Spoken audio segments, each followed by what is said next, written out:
Development and growth of nations as a major socio-economic determinant, also speaking to inclusiveness, is the crux of the matter. About half of the planet, Earth, are women who are girl child at one point or the other. At the crux of the Sustainable Development Goals, SDGs, is the development of these class of human beings who, in a sense, boost the development of our world, indeed our homes. Now, what's happening to education of the girl child in Africa?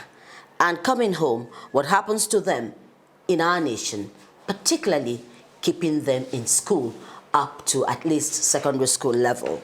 What are the factors inhibiting the girl child education from home level to the larger society?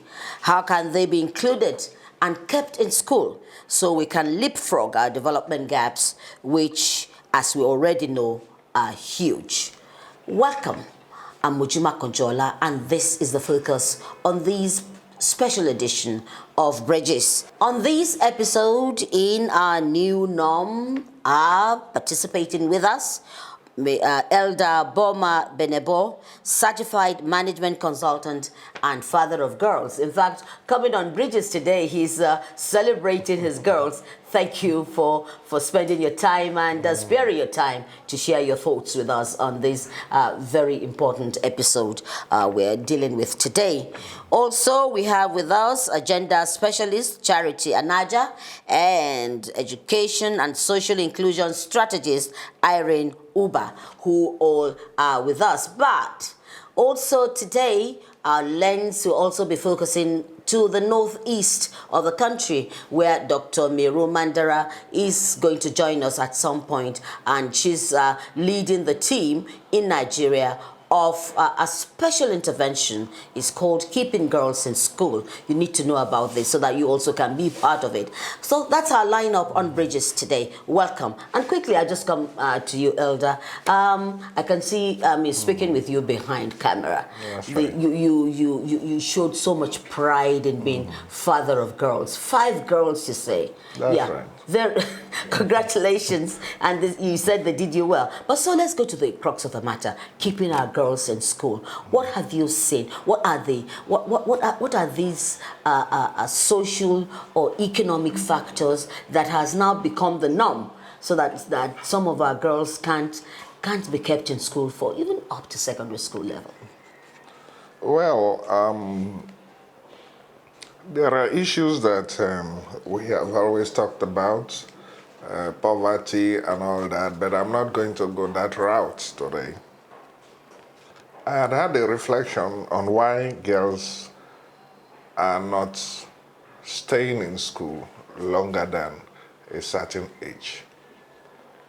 My observation is that the greatest hindrance to the girl child education is the management of her sexuality.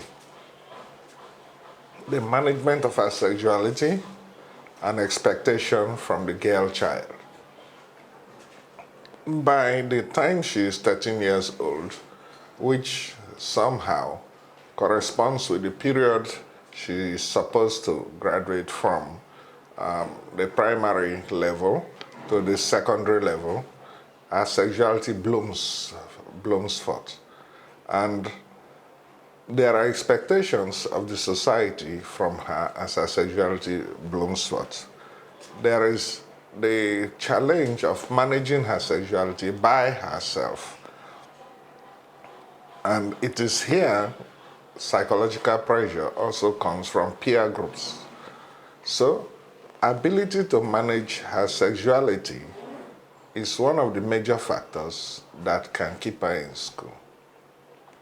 And keep her out of school. So what are these factors? Because I liked the fire that was burning in you before we came on set, where you spoke pungently about the inhibitors that has over the years continued to stem the tide for girls staying in school.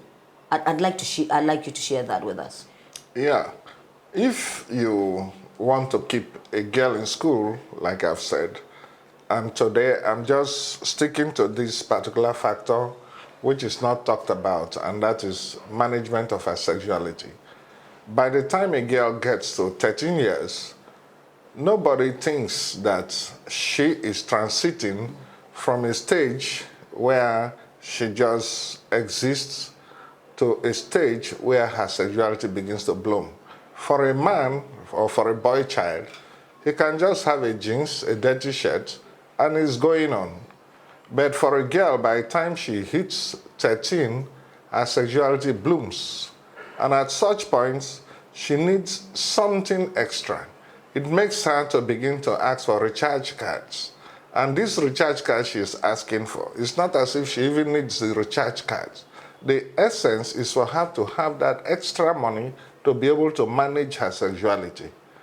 And many people don't know that that is the underlying factor. Parents are not paying attention to They are that. not paying attention. I can say this because I have all girls. All girls. So I don't have any other gender to study other than the girl child. I'll give them recharge card and expect them to call me back.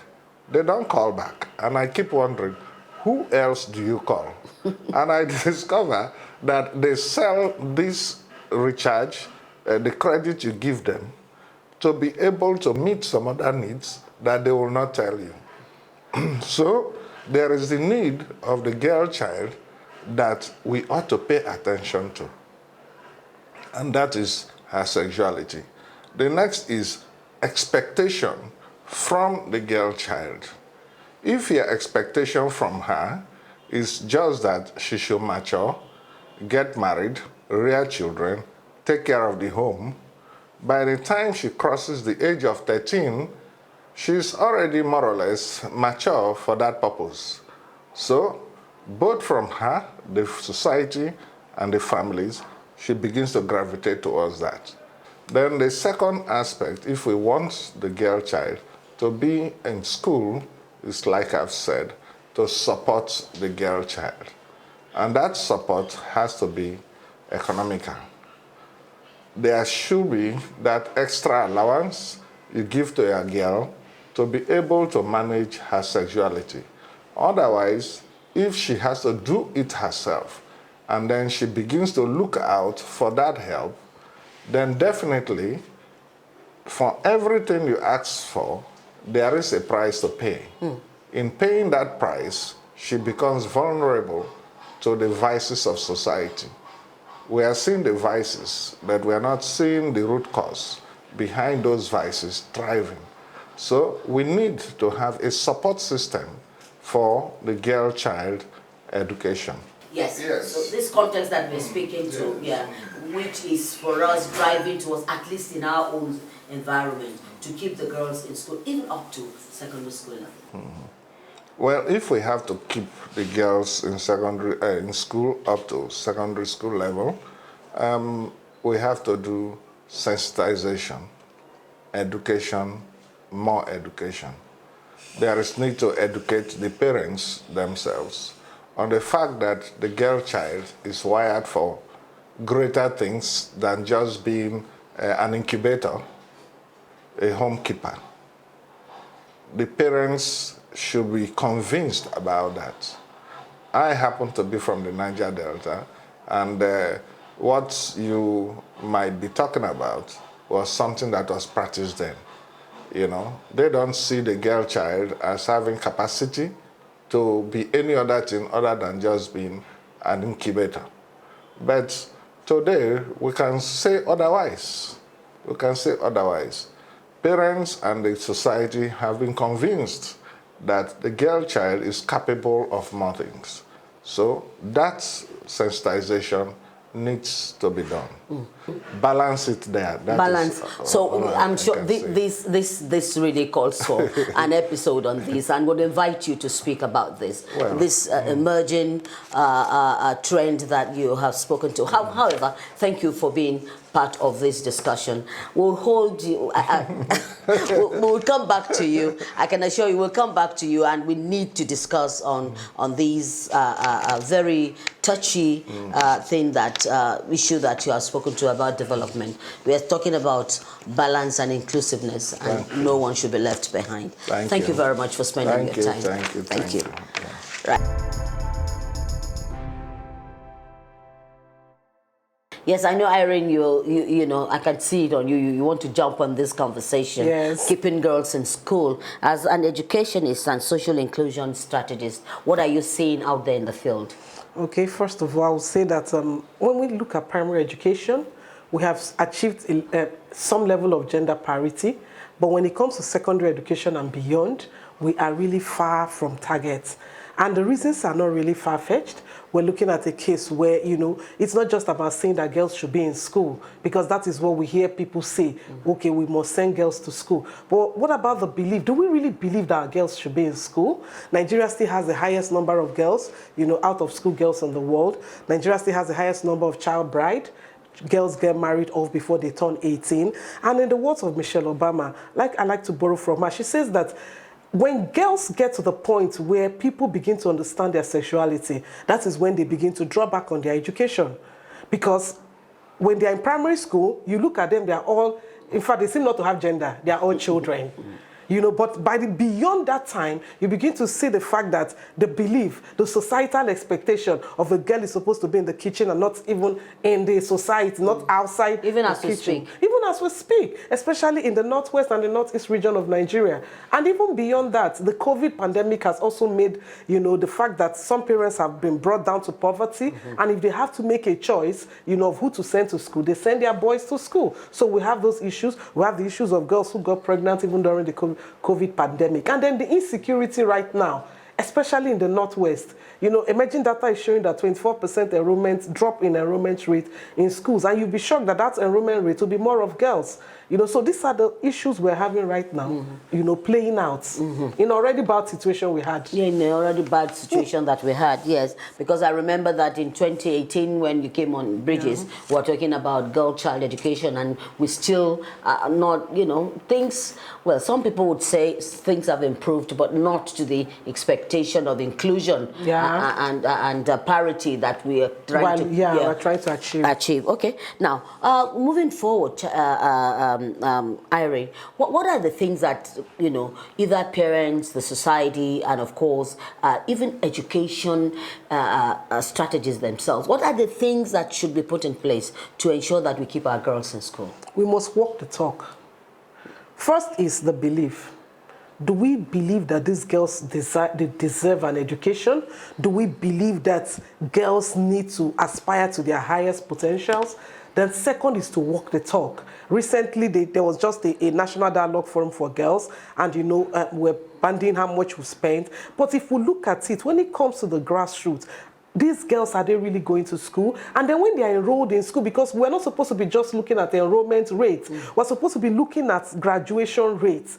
Because it's not enough for girls to be enrolled in school and a year, 2 years after, they are dropping out of school. So we need to be looking at enrollment pari passu with the numbers that are graduating. And then also, we need to go beyond the resources, because it's not just giving, okay, yes, we have always advocated poverty is a reason, there are no sanitary facilities in school and so on. And then, of course, but we need to now look at holistically the society, the social norms that underpin some of those things that make girls to stay at home. Those social norms are things we must really deal with as a society, as a family, and as a nation. And even in the education, I was watching a video where a guy said, you know, in a community in Kenya, when girls drop out of school, they go to the home of the parents to go and talk with them. Why did they drop out of school? And through that intervention, they got more than 40% of girls back to school. Are we doing that in Nigeria?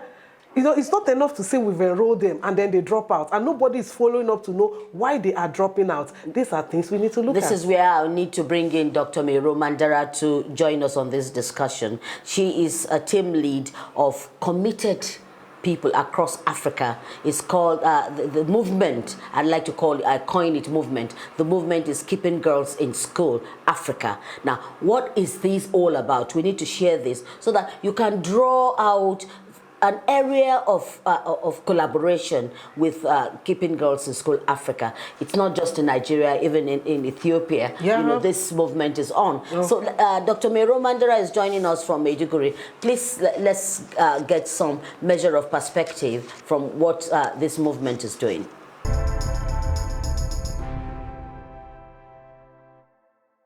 So the reason for the initiative around keeping girls in school is stemmed from the conference that the Sultan of Sokoto, the Kabaka of Buganda, and the Ashanti Hene of Ghana convened in Abuja in 2019 to discuss the issue of girls' participation and women participation in the development of Africa. And this stemmed from researches that have been found that showed that completion of secondary school is the most significant lever for improving the status of women and girls in the community, improving maternal health, improving child health, and also improving the agency of girls to be able to make informed decisions as members of the society. So following that conference, the traditional and religious leaders of Africa decided that they will take the lead in actually ensuring that girls in Africa complete secondary school at the minimum. So they decided that in doing this, that 3 issues need to be looked at.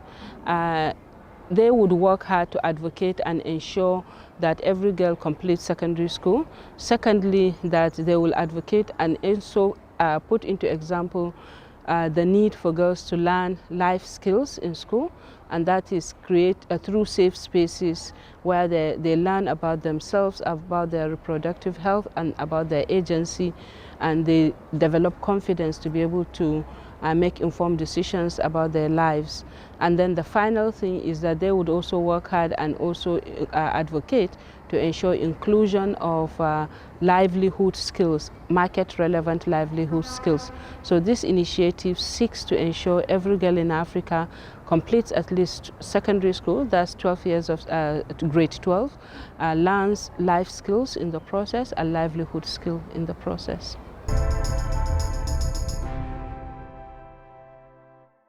Well, thank you. Overall, as we look through recommendations for societal and things that we need to do, even as individuals, Irene, let me get your perspective.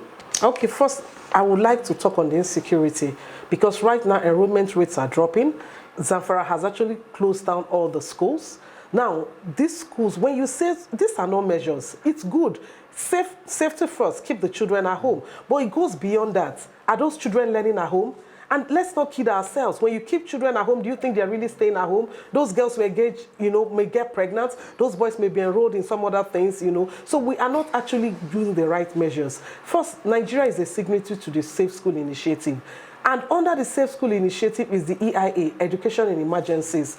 Now, I have not seen any state governments, being proactive about the EIA, especially in those vulnerable areas. By now, the first stage of EIA was they asked all the schools to fence their school. We have gone beyond fencing because the bandits they bring down the fence and come in. So the second stage is to move the children out of those vulnerable areas to a safer place, and also give them alternative to learning so that learning can continue, learning shouldn't stop. So for the insecurity, I think that every hand needs to be on deck for that aspect. Let's look at technology. How does this play?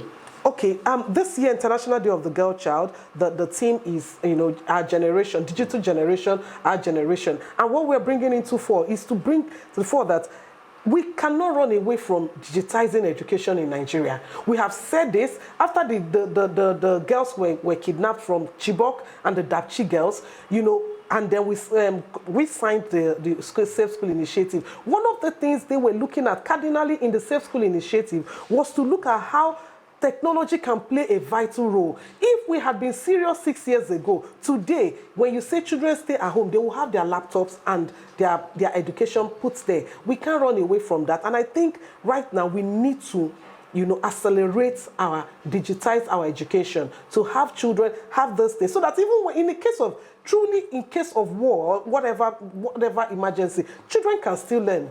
learning shouldn't stop because, children are not in school. So we need to work on technology seriously. Now, finally, before I let you go, Irene, there's the conception that, there's need for inclusiveness for rapid development. I want your comment on this. What exactly, how does keeping girls in school help to accelerate development?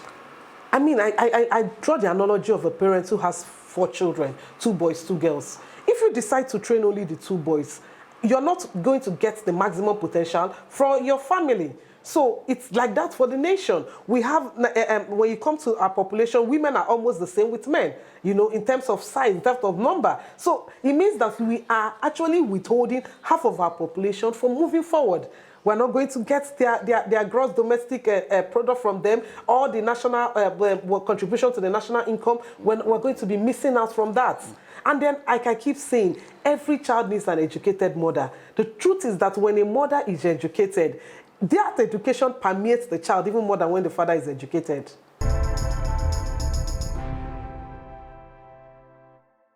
Well, let's now listen to Charity's perception. Charity is a regular on Bridges. You're welcome. And like I, introduced her earlier, she's a gender specialist. So we're speaking to, keeping girls in school beyond secondary school, or at least to secondary school. What are your views? Well, for me, and with my work with the girl child over the years, the Northeast has a unique reality. Now we have a high number of girls in school because there are incentives actually to enrolling girls in school. But the issue is keeping them in school. And looking at the Northeast being a post-insurgent society and now recovering from the COVID-19 lockdown, a lot has happened. Number one, we have seen girls being given out in marriage. Some girls have gotten pregnant. Some are now taking over the economic activities of their parents. And beyond that, what I have noticed is even the practices in school, which I would call gender stereotyping in schools. Even from the language of the teachers to the social practices, the curriculum, it does not encourage girls to be educated to the point of adding value to themselves and the society in the future. We just have them in school for symbolic reasons. We have 10 more girls, we have 15 more girls. But what is the value of that education post-school circle?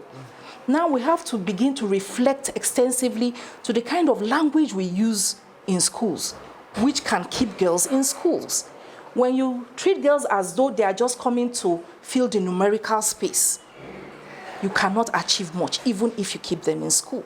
If the curriculum does not see them as being part of the development process, not seeing them as taking up courses that will keep them in competitive stages in career choices, you find out that the girls just come to school, they graduate from school, but they do not add value. We have the SDGs, 17 points. Where would girls come in when they just go to school and get married? We do not have them in technology. We do not have them in law. We do not have them in the arts or sciences. So I think for the Northeast and for the kind of society I have dealt with, we need to begin to see how we can come up with gender-balanced kind of counseling to keep our girls in school. We need to start looking at their menstrual hygiene and health. Because average of 5 days in a school calendar, a girl does not come to school. Why? Because there are no structures to protect and safeguard that sexuality in her. A girl wouldn't want to wait for a boy when she is on her period. She wouldn't even want anyone to know. It's a secret, it's an open secret, and it's a thing of joy. But we do not want people to know when we are passing through that phase. And so the structure in the school, ensuring that they are comfortable and the conveniences are there to cover them, is another factor to keep them in school. And there should be some sort of education, some sensitization, awareness creation to make them know that it is not strange to have that circle, and it is not abnormal to be in school when you are going through that phase. I think those are the things we need to address. And just as Irene has talked about, the Safe School Initiative, more has to be done in that regard. We have that 2014 policy that is here to stay. If we follow it up and budget speaks to it, I think we will be able to have more girls enrolled, retained, and have education adding value in the future for the girl child. Thank you very much. I think that's very, very important, and that's all time will permit on Bridges today. A lot of issues have, arisen as a result of this conversation. We're looking at more budget allocation to address the specific needs of girls and ensuring that they remain in school. Not just about enrollment, but keeping them in school. We're looking at skills acquisition alongside education, so that they're bringing value to development and bringing value to the table for girls, not just in terms of learning, but also acquiring skills. And I think this is what keeping girls in school is doing, and Dr. Meru alluded to that. But most importantly, security, digitalization of education, ensuring that even in insurgency, even in anywhere else, safe space can be deliberately created so that girls can remain in school, and of course boys as well. Like I said, that this conversation will continue because a trend is emerging, which our elder Boma Benebo spoke to. These also will ensure that this conversation continues. But more than anything else, every one of us has a role to play in keeping our girls in school.